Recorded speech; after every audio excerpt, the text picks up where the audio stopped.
You know, it's almost like your birthday with a package from China, so let's go.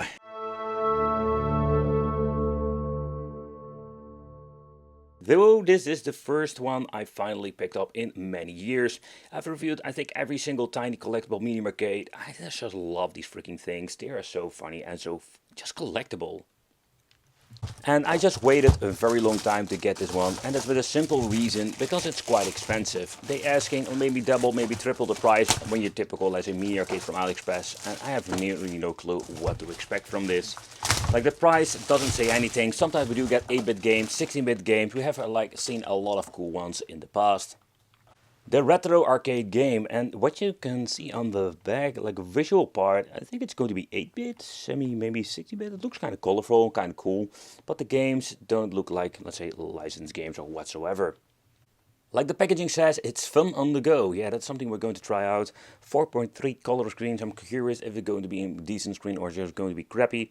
Play anywhere, and it does even have AV out, so that's kind of cool. And a dual wireless controller. So the idea is that you can bring this with you, and what you're going to get in the end, it's going to be a plug-and-play game system too. Yeah, so unfortunately my box is completely buzzed up, so we cannot really display it this way. So if you're like a box collector, I think buying from AliExpress is freaking nightmare number one. Because every single time I'm getting something, the box are completely destroyed. So in the inside, let's see, we're going to get ourselves the toilet paper manual. Oh, this one folds open. There's a basic explanation how it all works. Let's see, it comes with no batteries, but we do need 4 AA batteries. So, oh boy, it's going to be like the old school days, like with the Game Boy Classic. The AV out cable. Then we're going to get ourselves the micro USB.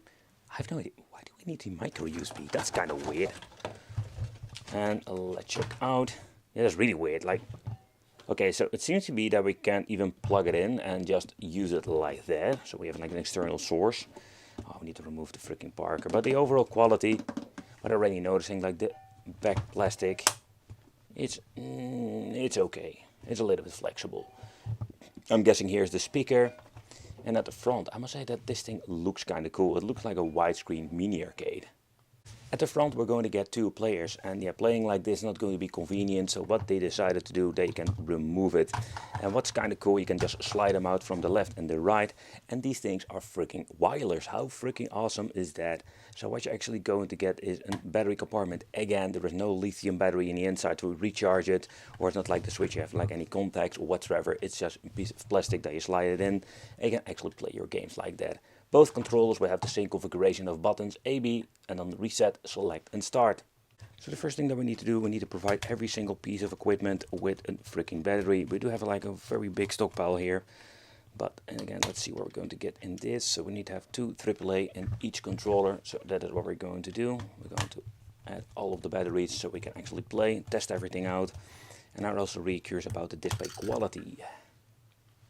But at the side we're going to find ourselves the volume control and the on and off switch.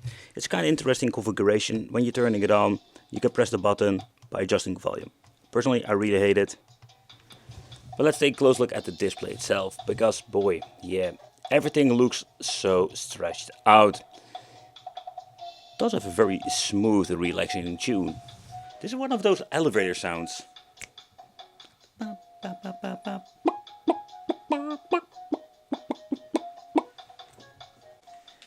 But when booting up the system, you're going to get the option for 1 or 2 players. So let's take a close look at the Play 1 list. And all of the games are just, let's say, custom homebrew games or something like that. Thunderman does get some Batman vibes to that thing. Superhero, Super Mario, stuff like that. But it's not like one-on-one copies. Give you a quick example. When booting up Superhero, it sounds kind of funny. But maybe it is a game that has been copied or like really bootlegged from an original game, but I have no clue whatsoever. You start in driving a car, when you get hit you turn into a normal super dude. It's kind of weird, to be honest. Pressing reset on the controller, you go to back in the main menu, amusement park, but this thing is filled with really weird looking games. Zooming, there are a lot of like shooting games on it.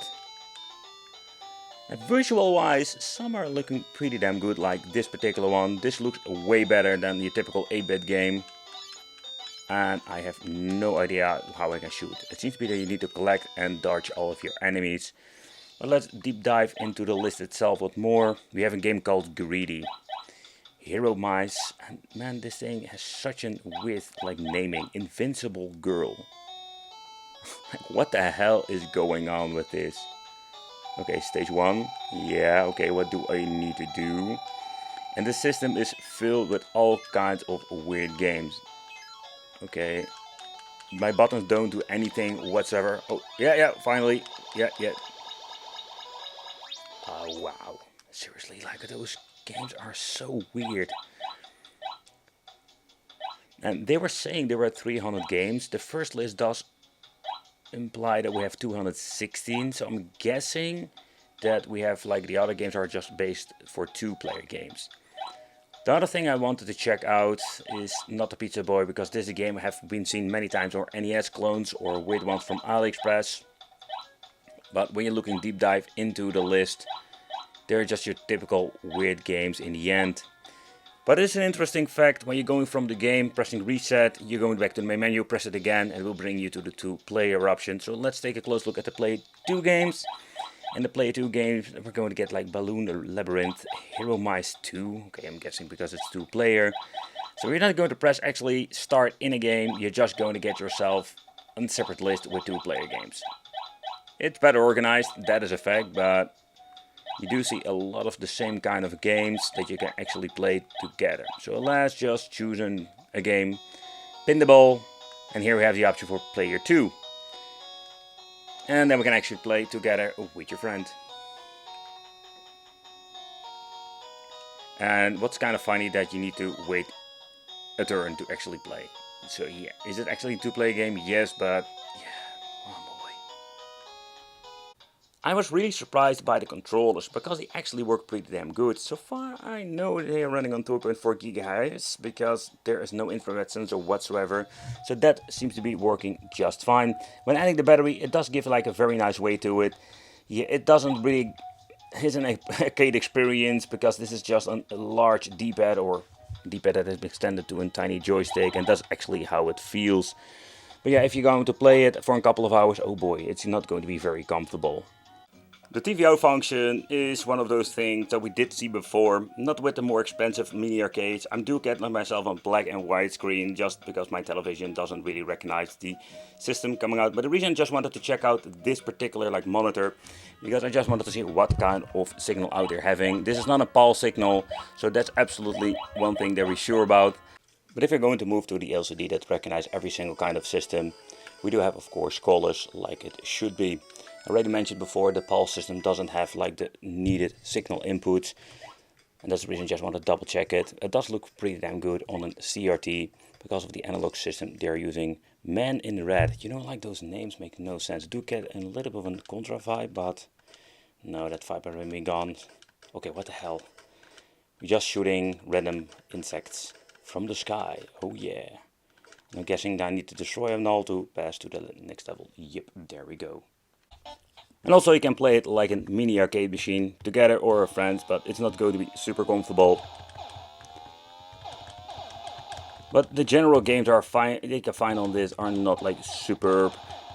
Maybe we can find another Load Runner clone that we have found before, but in overall, when you're looking at the gameplay, it's the same stuff that we have seen before, and maybe that we even grow up with, because this is a lot of stuff that I found back in the day on multi-game cards. When you look at the NES, oh, I'm out of bullets, people. That sound.